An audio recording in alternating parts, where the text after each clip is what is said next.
So welcome everybody. My name is Tom Griffin. It's a pleasure to welcome you here. I'm an associate professor with the Ted Rogers School of Hospitality and Tourism Management and the assistant director of the Institute for Hospitality and Tourism Research. Got it out. Great. Welcome. We're here for an hour today. This is part of our Main Street Reimagined through a visitor lens project. And we have a session today on how BIAs can leverage visitor data. And I'll just introduce our guest speaker in just a second. Before we get going, I'd like to make a land acknowledgement based on the land upon which Toronto Metropolitan University, which is our new name for Ryerson University, is based. So Toronto is in the Dish with One Spoon territory. The Dish with One Spoon is a treaty between the Anishinaabe, Mississaugas, and Haudenosaunee that bound them to share the territory and protect the land. Subsequent Indigenous nations and peoples, Europeans, and all newcomers have been invited into this treaty in the spirit of peace, friendship, and respect. And so this is a project that is within the Institute for Hospitality and Tourism Research. And so we're a group within the Ted Rogers School of Management, which is the business school at Toronto Metropolitan University. And we conduct research that we aim to be of both scholarly value, but also of value to the industry and of practical importance. So our job is to really do research that has value for both audiences and to provide students an opportunity to connect with research in the tourism and hospitality field as well. So this is a part of our bigger project, which is the Main Street Reimagined through a visitor lens. And so if you've not joined us before, a reminder that we are tourism people. So it's myself and Dr. Walter Jameson, who's also on the call, are kind of leading this with some help from some others. And we're tourism people. And we're taking our tourism experience and knowledge and applying it to main streets and business improvement areas. So we have a number of documents and videos already online, and we are actually working towards collating all this, stitching it together, and we're going to be releasing an ebook sometime in the fall that kind of brings all of this together and free to download. So please, if you have not already, sign up to our newsletter, and I'll drop that link in the chat as soon as we get going. So I'm very excited today to welcome Tanishah Nathoo, who is with Environics Analytics, and Tanishah is going to walk us through a presentation for about 25 to 30 minutes that will show the services that they can offer, but really in relation to how BIAs can learn about what visitors are doing in their communities. There's going to be a range of ideas, both for the larger, bigger budget BIAs, but also for the smaller, lower budget, smaller town, smaller organization BIAs as well. And I think there's some really interesting ideas that Tanishah is going to share. So if you have questions as we go through, to allow Tanishah to get through the presentation in a timely manner, I'm going to ask that you don't interrupt to speak. But if you'd like to type into the chat, and I will look after those questions and I'll interrupt Tanishah if needs be. But there should be at least 20 to 30 minutes at the end to have a bit of a discussion and talk about what Tanishah's been talking about. So thank you. Tanishah, I'll hand it over to you. Really appreciate you joining us. It's all yours. Perfect. Thank you very much. I'm just going to share my screen, get the presentation going. Wonderful. Can everybody see my screen? Looks good. Up? Wonderful. All right. So for those of you who had a chance, if you were able to type in the link here, just figure out which Prism segment that you are. If you haven't done that yet, then please feel free to do that while I'm chatting. We'll talk a little bit about what Prism is and give you an idea of kind of how it helps some of the BIAs that we worked with. So with that, as Tom had said, my name is Tanishah Nathoo, and I'm one of the directors of business development at Environics Analytics. My Prism segment is segment 6, downtown Verve. I live just outside of the core of Toronto, just at Greenwood Station, if anybody knows the subway route. So I'm going to talk to you today about how Environics has supported the BIA industry by providing data and analytics on the impact of visitors to various BIA areas. Before I do that, I'll give you a little bit more about me and my history. I'm assuming you're going to click the admits as we go through. Can you do them, or do I need to do them because I'm presenting? Sorry, say that again, Tanisha. Oh, as people join, do you have access to be able to bring them in? I do, yes. Okay, perfect. Sorry about that, everyone. So I've been at EA for about 10 months now. Prior to that, I was actually a client of Environics Analytics for about 4 years, and really loved the work that they were doing, so wanted to figure out how to get here. Before that, I worked in the retail industry in some retail consulting and for a large grocery retailer in Canada, and ranged from strategy, merchandising, pricing and promotions, etc. Since joining EA, my portfolio has mainly been focused on BIAs, the retail apparel industry, fitness, e-commerce, and fuel and convenience. So I've got a wide range of background that I think brings a lot of interestingness to what I have to offer at EA. So what we're going to cover today is a general overview of who EA is, who Environics Analytics are, some questions that we have gotten from BIAs in the past and how we've helped answer them. I want to cover briefly some of the data that we use to give you an idea of how we actually answer those questions. And then we'll go into detail on 4 topics that have been the most asked questions that we've gotten from a variety of our BIAs, which are how do I measure traffic counts to my BIA? Who are the visitors that came to my event? So if I know I've got a lot of traffic, well, who are they? How are workers returning to work post-pandemic? And who resides within my BIA / who are the residents of my BIA? So firstly, just going through who we are at Environics Analytics. Our mission is really to make our clients more successful through transformative data, insights, and analytics. We were founded in 2003, but have roots that go way past that in the industry with some of our more experienced individuals at the company. We work with over 3,000 clients in every industry and every sector that there is, and we are constantly growing. We're at about 300 plus employees right now, with everybody that's, I like to say, smarter than me, so the brains behind the operation. So the geographers, the statisticians, mathematicians, modelers, marketers, etc. How do we really help our clients? So our offering for clients come in multiple forms, and it really depends on the level of support that the client needs. But at the end of the day, what we're here to do is help our clients develop data-driven strategies, ensure that they're getting clean and enhanced data, understand who their customers are, who their segments are, who their visitors are, analyze the markets that they own and operate in, help them execute strategy and measure results. At the end of the day, if you can do just a fraction of those things, you're really setting yourself up for success as a business. I also wanted to show a sample of some of the BIAs that we have worked with nationally. These BIAs are just a sample. There are definitely more, but they range from small to large and have had asks that have varied in that sense as well. Some of the work that we've completed, can go upwards of $40,000, but some of the work that we can do can also be starting at $5,000. BIAs in the past have leveraged us to support with their business plans, various KPIs on different placemaking events that they have conducted, or just general pandemic recovery, or even the justification of budget for future events based on count of visits, etc. Some BIAs have also chosen to partner with their municipalities or their tourism groups to access our data and pool funds together. So there's many ways that we can support. And so what I would say is, if this is of any interest to you, please feel free to reach out and we can figure out something to help along the way.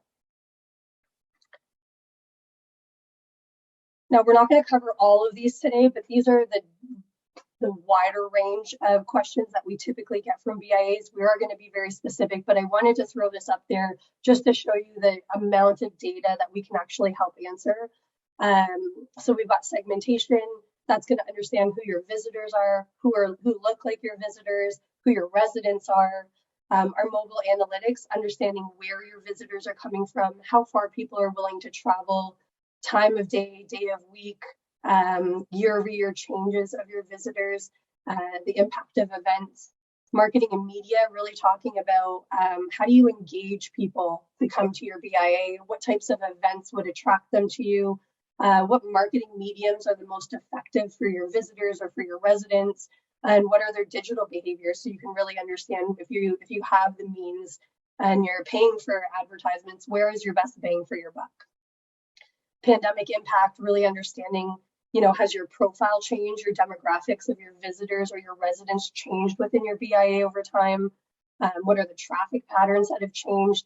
And how do you compare nationally to other similar type BIAs in terms of your recovery? So if you know that you perform similarly, and somebody's doing a better job in their recovery, maybe we take a look at what they're doing so we can find those similar comparisons for you. And the last one is our business selection. So understanding the return to work. So again, using our mobility data, how are workers returning to offices? How has that changed since 2019? And where are the concentration of those workers coming from? So those are the wide range of questions. Like I said, we're going to be really focused on the 4 questions that we covered earlier today, which is more about what are the traffic counts or the number of visits to my BIA or to my event. Who are the visitors that came to my BIA or my event? So the difference, traffic being just the numeric count, visitors being the description about them. How are workers returning to offices, and who lives within my BIA? So before I do that, I just want to make sure that we familiarize ourselves with some of the products that we use to actually create those analytics. So I think it'll give you a better idea that we're not just pulling it out of nowhere.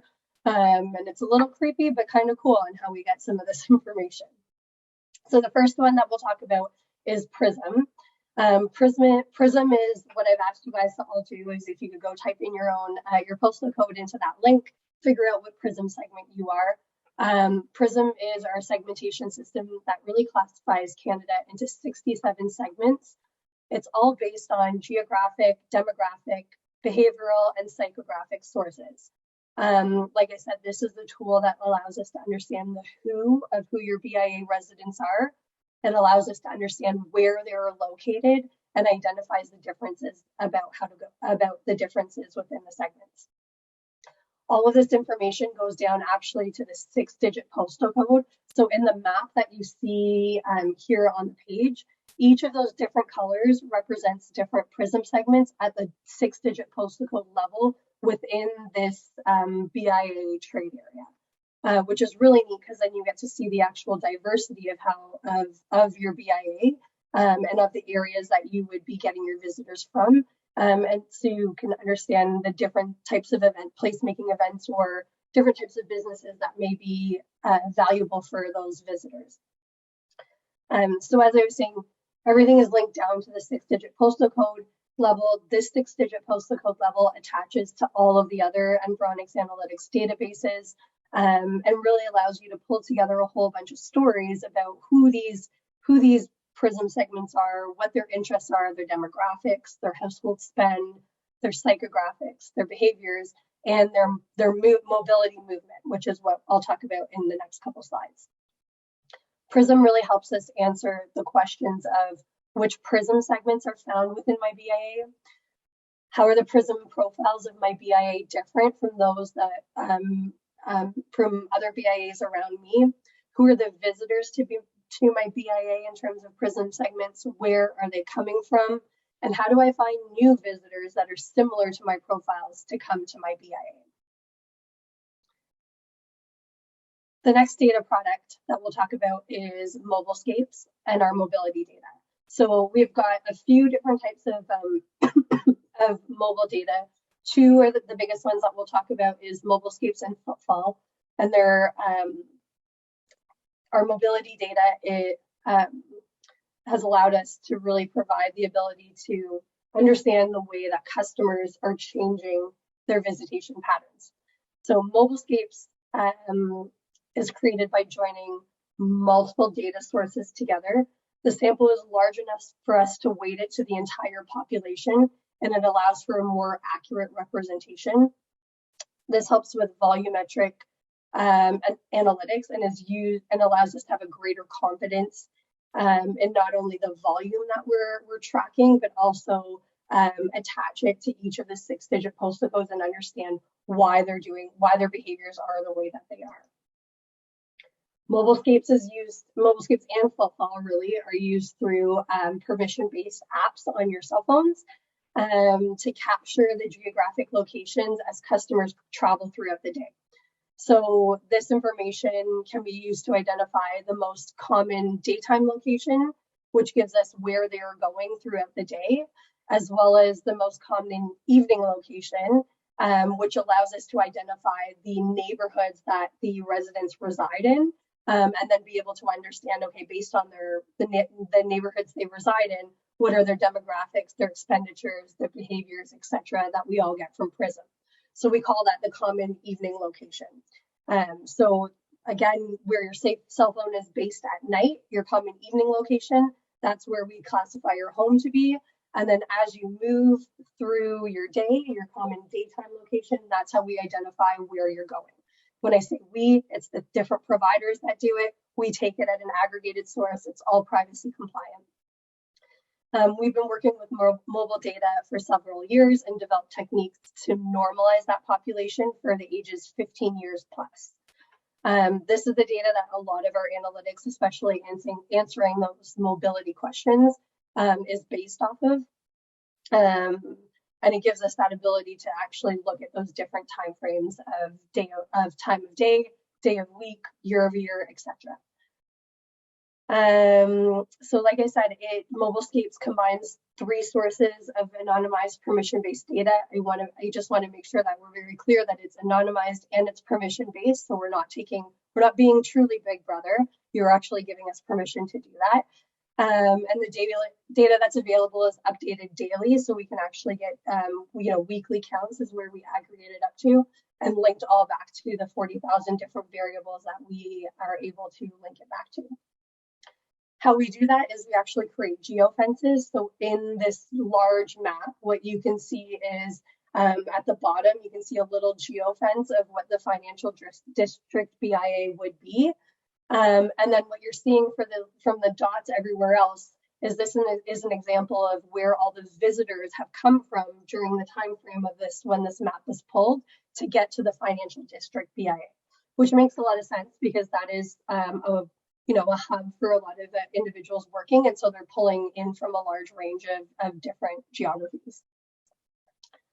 Footfall is another tool that we'll talk about a little bit today. And Footfall, the back-end data of Footfall is the exact same as Mobilescapes, but Footfall focuses more on visit counts as opposed to identifying who those visitors are. Both of them work hand in hand. Both of them are really important, just different use cases for both tools. So I know that was a long-winded explanation, but now we'll get to the fun of it. What does it all mean and how does it look like? It's important to understand that so you know where the data comes from.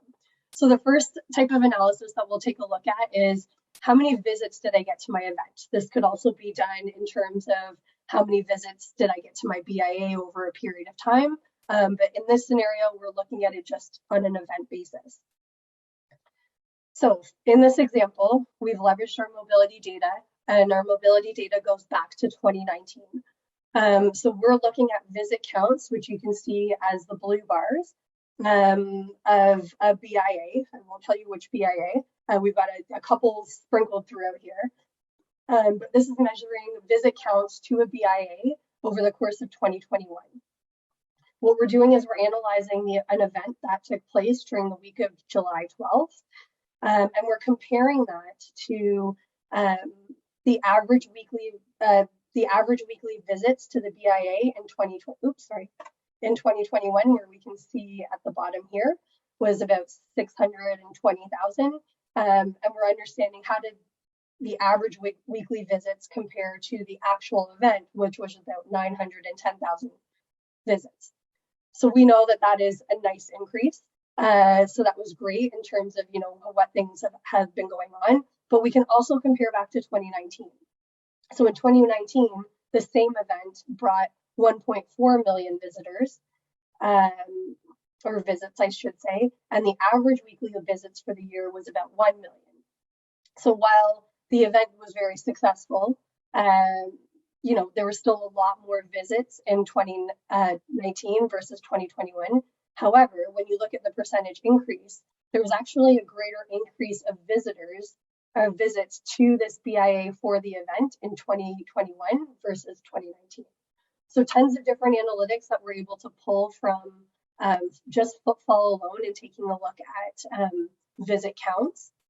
The other cool view that we can get, and I don't have it here to show you today, is we can turn these bars into a percent change and compare it year over year to any year, 2019, 2020, 21, 2022. And you can actually start to see and trend the percent change of visits. And that is a nice and quick and dirty snapshot of how close are you to that zero line or positive to track your recovery.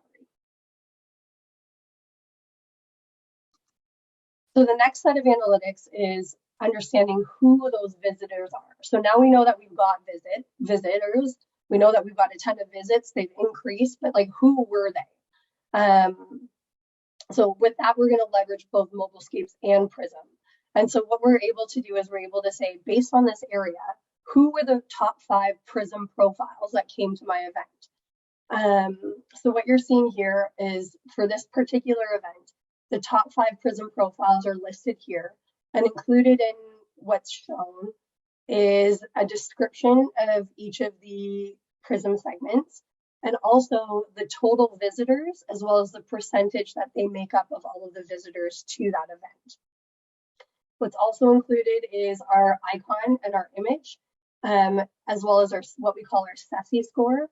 And the SESI score is an indicator of affluence, and it pulls together multiple different variables to understand overall affluence of each of the segments. And what I would say is the lower the affluence, the lower the number, the higher the affluence. So you can see that the visitors here are more affluent, as they all range towards the top end of the scale. So that's giving you an idea of how much money is coming into your BIA and what some of those opportunities are. But we're also able to see, based on some of our other data sets that we didn't really talk about but that are available, is who are the demographics. So we know that in this particular example, the average visitor was about 43 years old, married, with kids. So if we can compare down here through the benchmark, which was the provincial average, versus the customer, which is our visitors, the benchmark can be any geography you would like. We can see that 4-person and 5-person households were really common. And that's also indicated by the population by age, as well as the children at home. So these are younger families that have come to this event.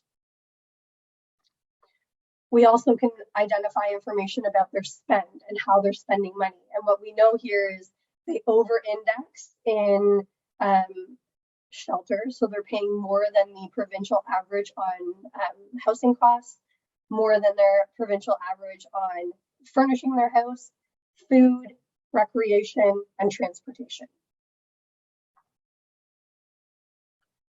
We also then can identify what their behavioral preferences are. And this is great for identifying what types of placemaking events may be suitable for your BIA based on who your visitors are, or what types of interests that your visitors would have. So this particular group really over-indexes in food and wine shows. I can't blame them.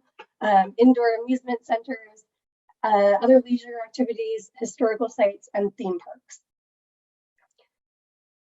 Prism also, like I said, allows us to understand where they're coming from with a combination of Mobilescapes. And so this is a map. Now, typically we would show you where the BIA is, but just in this scenario, we won't show you where the BIA is, but we would show you typically where your BIA is.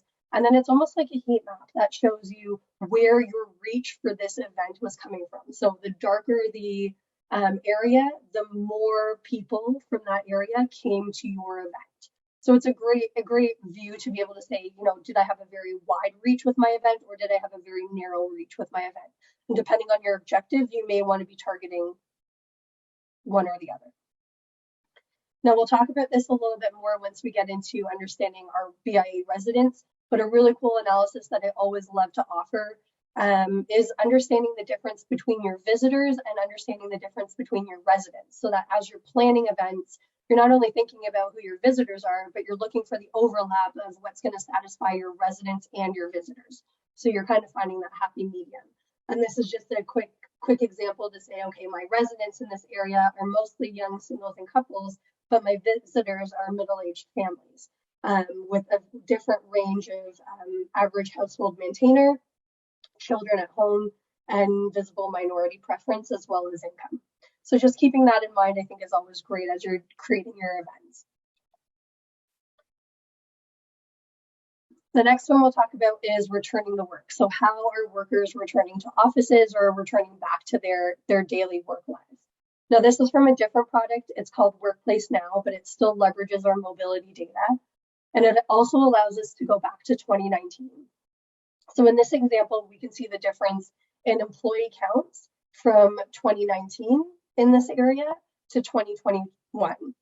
And what it does is it allows us to track visitor counts. It also allows you to track average number of days per week that these workers are back in the office or back to their working location. And it's great. This is great for any BIA who's got a large worker population. So it doesn't necessarily need to be a downtown core. It's just more if you had a lot of businesses that were closed during the pandemic and people were working from home and now people are coming back. This type of analysis really helps you understand the impact or lack thereof the impact of the return or the lack thereof return of workers, so you can understand how that's impacting your BIA overall as well as your visitors or your businesses, sorry. The other thing this Workplace Now allows you to do is identify the density of where you have the highest populated working areas within your area. So the darker purple areas are going to say this is where I have a higher prominence of workers versus the light purple area.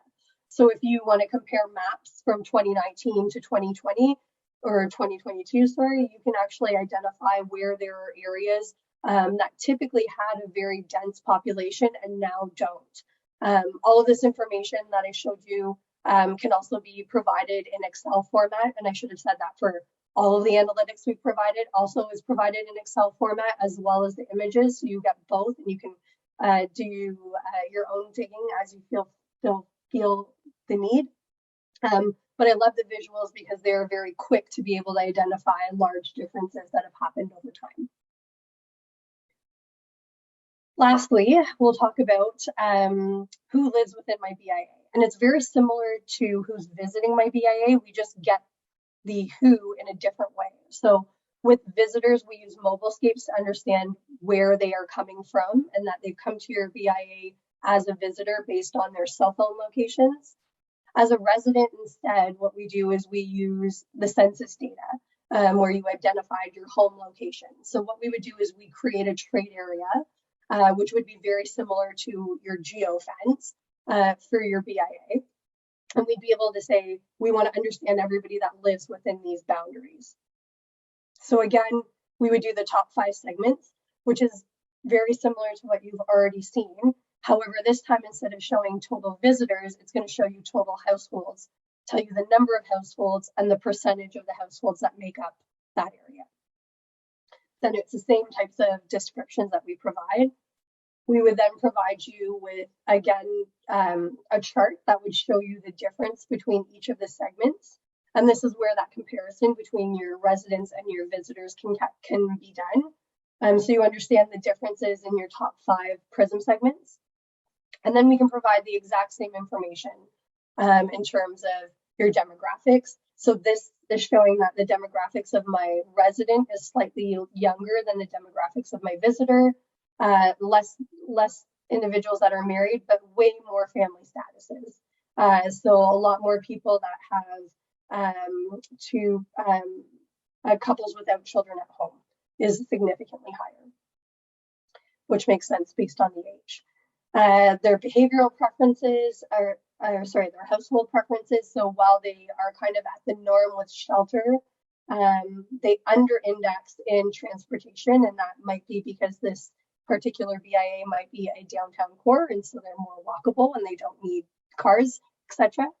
And their behavioral preferences. So they are more likely to go to job fairs, auto shows, home shows, film festivals, nightclubs, music festivals, food and wine festivals, etc. And so you can see that there's a very different profile between the residents and the visitors. So as you're looking to kind of satisfy the need of both, there are things that are definitely overlaps, like this beer and food wine festival. And there are things that are going to attract specific different targets depending on what your objectives are. One of the neatest things that I think we have that we can offer with our mobility data for residents is actually understanding our tool called Out and About.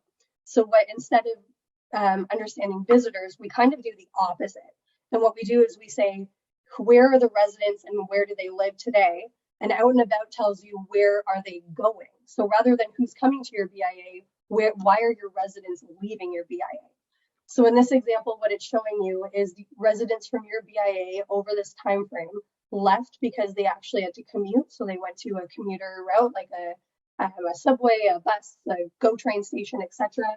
Or they went to visit a park or a green space, a commercial location, or they were looking for long-term further travel.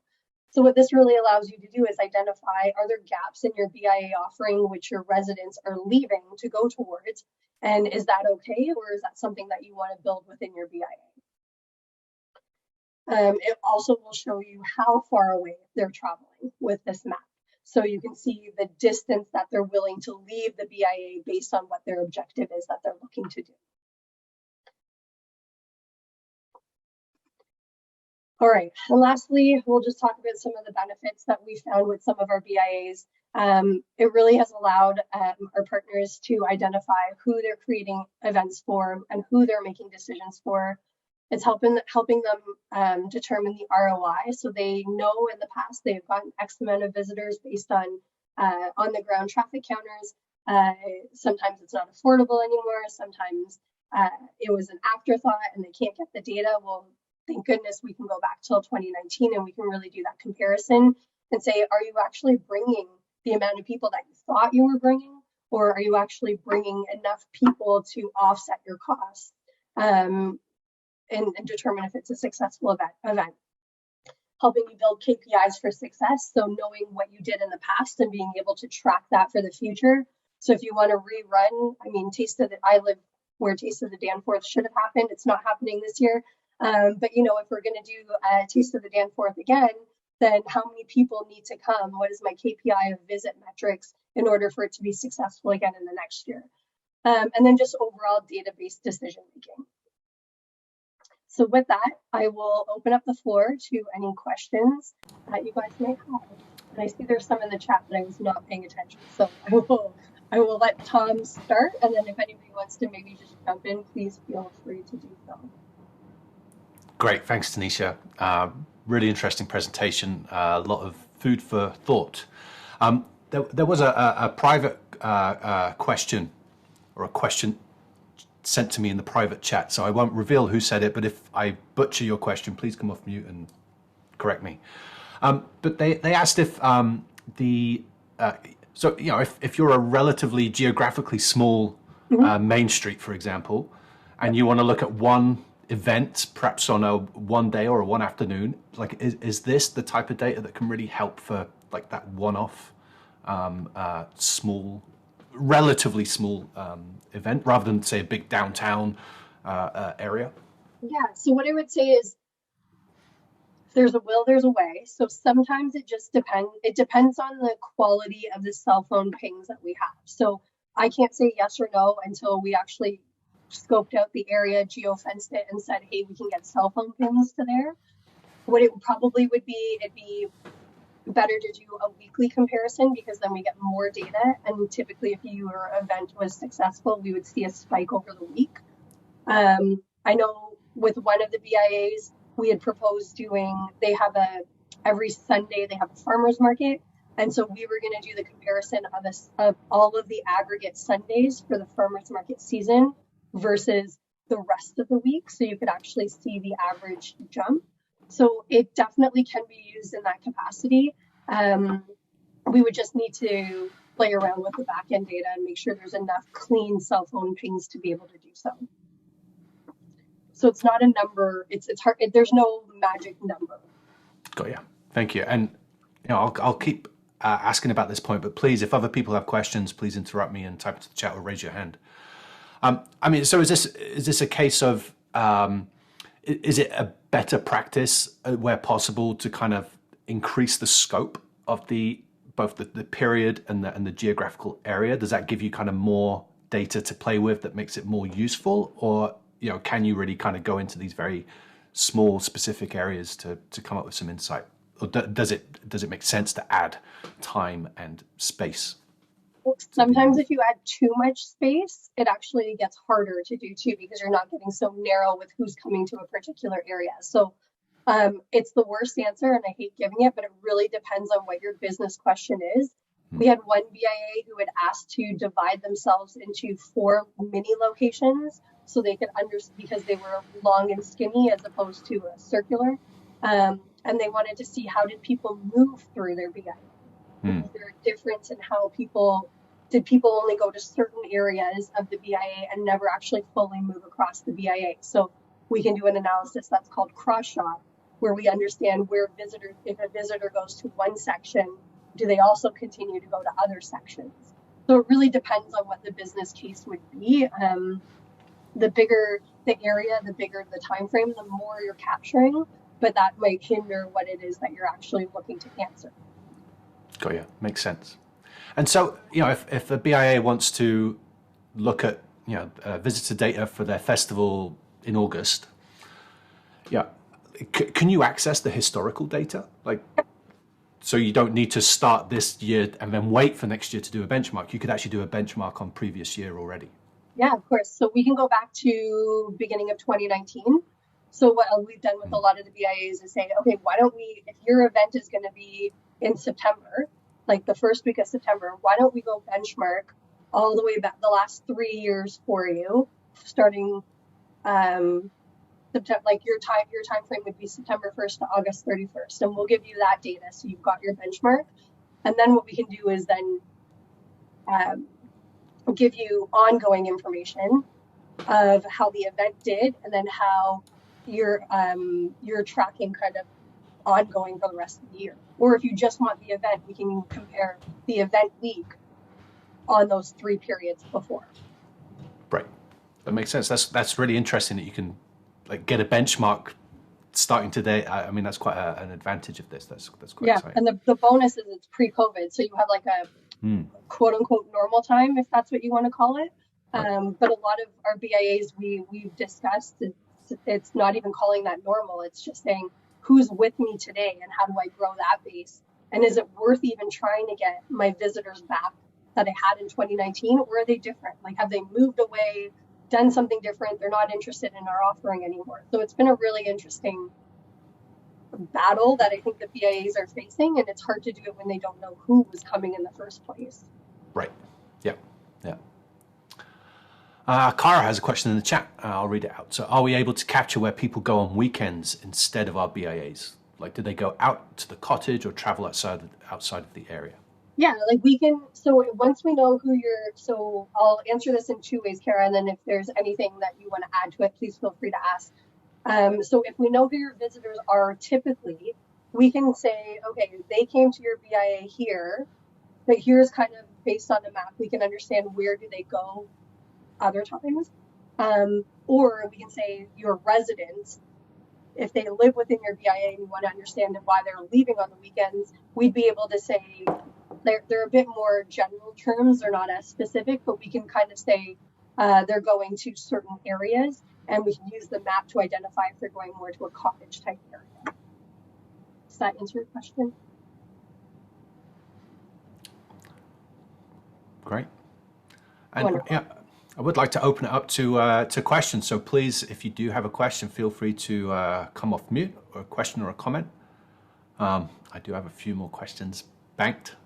I'll just give people a chance to come forward.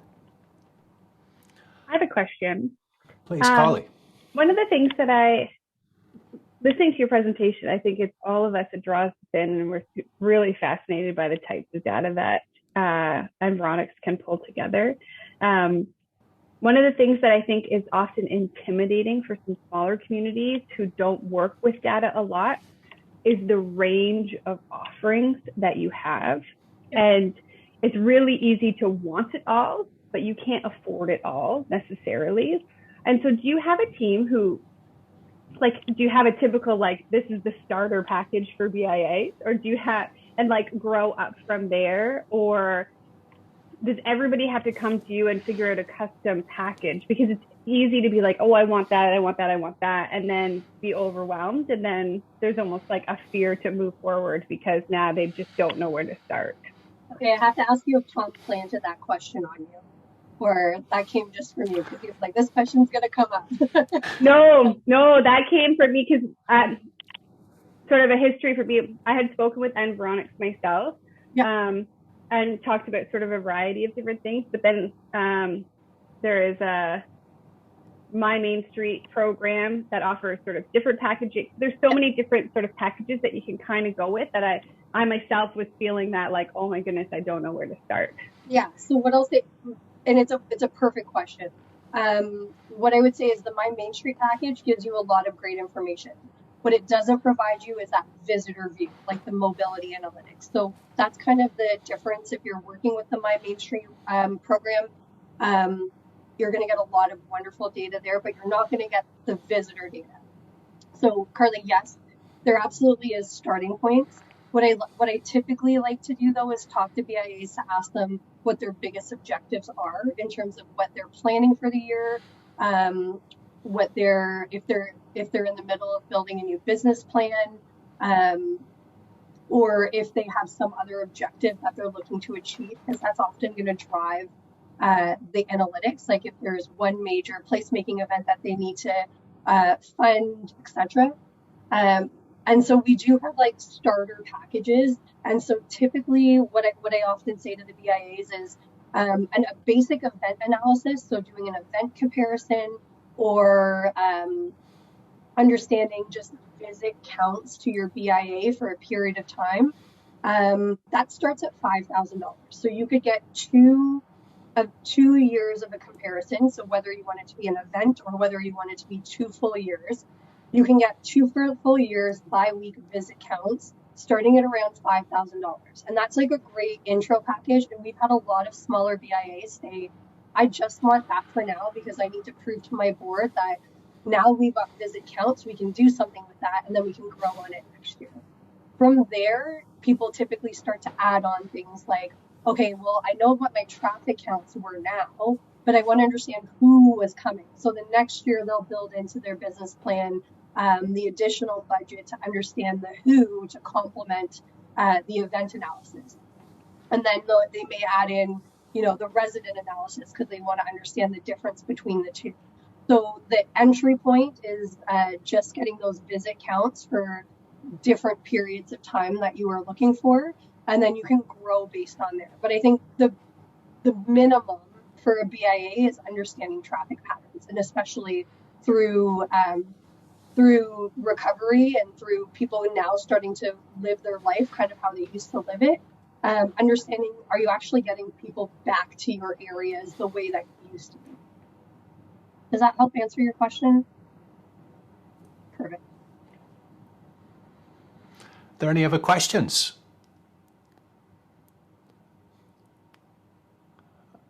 I have a question if no one else does for now. So let's say there's 1,000 people on my main street for an event, and you're collecting data from people's cell phones, right? Like you're buying the anonymized data from another company, I'm assuming, right? Do you have a sense of like what the percentage is of say there's 1,000 people at the festival, like how many people's cell phones are you able to get data from? Is it like 5%, 10%? Do we have a sense of the sample of that? No, not that I can share. Okay. Because that is part of the secret ingredient. But what I can say is, in the past, we've worked with one provider of data, but we didn't find that the data was accurate enough, which is why now we work with 3 and we're moving to 4 different providers. So what it allows us to do is have not only the largest amount of pings to cell phones, but we're also getting quality pings because we can cross-reference to ensure that we're getting pings that were actually there, pings that were just driving by a location, etc. So while can't tell you the number, I can tell you that our modelers that have modeled our demographic data and census data for years, they are applying that same knowledge onto the mobility data. And so we've got that a very rock solid foundation of what our organization is known to be. That's great, thank you. And then another question, and again, if you do have questions, please interrupt me and I'll stop talking. But we had talked previously, Tanishah, about the idea of the value and the possibility of maybe neighboring BIAs joining forces and becoming a single client of yours. Like, have you worked with groups of BIAs, or could you work with groups of BIAs, and what are the advantages and, I guess, limitations of that for a BIA? Absolutely. So I think there's a few different options on bundling. I know I briefly talked about if you wanted to partner with your municipality or partner with your tourism board and access information or access the license. We've worked with different combinations and are in the process of working with different combinations there. We've also worked with multiple BIAs that are within a very similar area. And what's neat about that is while the overall cost of the project is higher, the cost per BIA is actually lower than what you would pay for individually, because we're just doing one analysis at a time. The cool thing about that too is, say I forgive me, I'm in the downtown core, so we're just going to go with that example. So say the downtown core 6 BIAs wanted to pool together, then what they would get is a combination of like an overall analysis of the combo of the 6, plus the individual analysis for their BIA and how it compares to the other 6. So it's really neat because you actually get way more out of that as a BIA versus just doing it on your own if you can find a grouping to work with. And again, it lowers your costs and you kind of get a benchmark for comparison. That's great, thanks. And I think that index tool is really, the index number is really interesting to me. So many years ago, I worked for Tourism Toronto, Destination Toronto now, and we were clients of Environics using Prism data. And I mean, the combination of those two numbers of knowing about where your visitors, of the group of visitors that you're receiving, like what, how many of them do certain things, right? How many of them like certain activities, but is useful to get that volume or that proportion, I guess, within your visit group. But then it's also really interesting to see how more or less likely they are to do that. So it might be 10%, and that might not feel like a lot, but if you see that 10% is actually very high index compared to everybody else, that's a really valuable number to give you, right? Because you know that it's something that these guys do much more than the other guys do. And so I think the interpretation of those two numbers is really valuable. It can be really valuable for a destination, whether it's a BIA or a DMO or whatever it is. Absolutely, especially then when you think of, okay, I'm only getting 10%, but the number of this grouping is like 40,000, and that's only in one particular area. So then when you start to say, how do I find other Prism segments that are similar, or other locations where there are Prism segments that are the same as this, how do I bring them to my BIA? So it's like, how are you starting to bring and entice similar Prism segments over to you? That 10% can grow. Just because it's 10% doesn't mean it's a small number. It can grow to a massive amount of visitors. And to build on Carly's point earlier, like, so, as a BIA, perhaps with one person working, one full-time employee, tons of priorities and things going on. So, I mean, this data looks really exciting, but could also be a bit overwhelming in terms of how much it is and how much of it there is. I mean, it's part of your service, part of your conversation with the BIA to interpret what it means. So it's not just, here's 10 Excel files with, 50,000 data points. There's some interpretation about what it actually means, and that will lead to, here are some ideas that could actually happen, right? What could you actually do with that? Absolutely. So there's different offerings, and because we know BIAs are very budget conscious, we like to break down, I like to call it the pizza menu. We like to break down the analytics and the insights into different pricing chunks so that everybody has the opportunity to be able to pay what they can afford for what the valuable data that they need. So we have different opportunities where we can give you the data back in Excel format. We'll have a meeting with you, talk you through the data, and then you can kind of go with that. There is another option where we can take it one step further and we can make it into a pretty PowerPoint, write some insights in there. Now it is a little bit of an additional charge, but that's why we say we can give you the Excel files and some of the pictures and just do a verbal meeting as opposed to having to take the time to make the presentation. We're never just going to throw data at you and leave it there. Some of the data that we do provide is more self-explanatory than others. So there's less of a learning curve with some aspects and more with others. But really, you'll find that it's a pretty handheld process throughout the way. So I will work with you in terms of determining what your questions are, how we're going to answer them. And then when it's time to actually conduct the work, much smarter people than me, our account managers take over with our insights team, and they will be your points of contacts and work with you on the project and walk you through with the analytics and how you kind of use it. Got it. Thank you. I'd like to open the floor again. Does anyone have any questions or comments they'd like to bring up?